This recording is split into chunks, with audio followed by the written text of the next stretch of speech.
already know that you need to have emergency savings, but if you're wondering how to calculate how much you personally need, then this video is for you.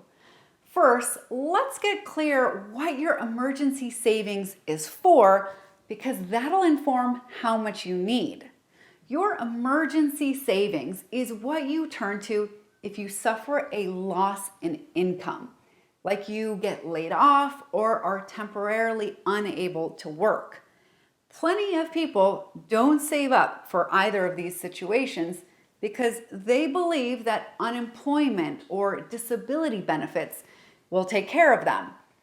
But anyone who has ever been on unemployment or disability benefits can tell you that those benefits are not enough and they're not always reliable. As a workers' compensation attorney, I've seen plenty of instances where a doctor releases someone from treatment, which terminates disability benefits, even if that person doesn't feel physically capable of returning to work.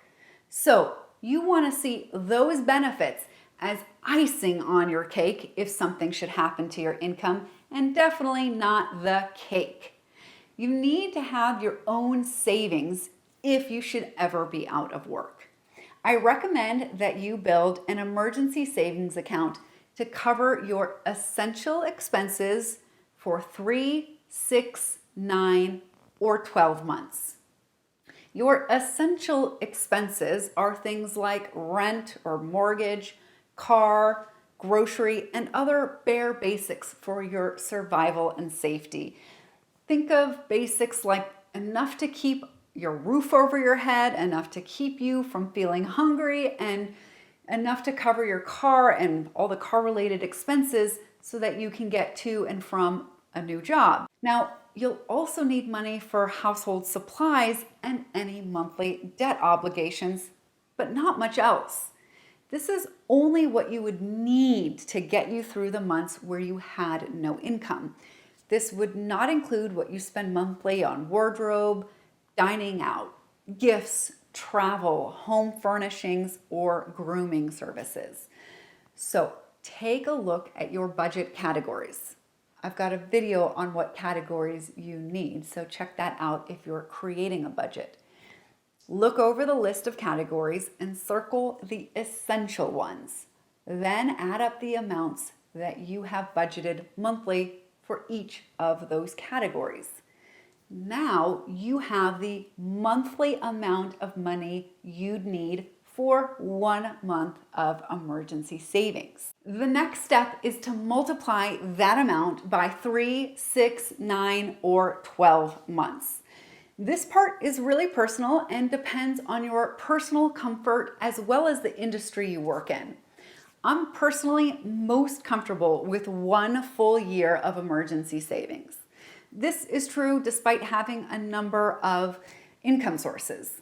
Legal work is reliable, but not my favorite, so I don't want to put myself in the position where I would need to do a lot of it.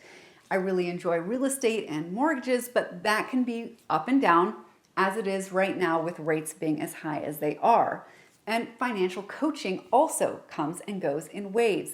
And because of that, I want to have more emergency savings for the very slow months. I would never want to put myself in a position where I'm doing something like encouraging a client to buy a home or go through with a home loan that's not in their best interest just because I'm desperate for the commission. So I like to leave myself plenty of cushion so that I can only do deals that are truly a win-win for everyone. These are the kind of considerations I make when determining that I want to have 12 months emergency savings on hand. You might use other factors like how long it would take you to find a new job if you got laid off. You may feel more comfortable with fewer months saved if you have a really wide skill set and can find work in multiple industries in case any one industry experiences a slowdown.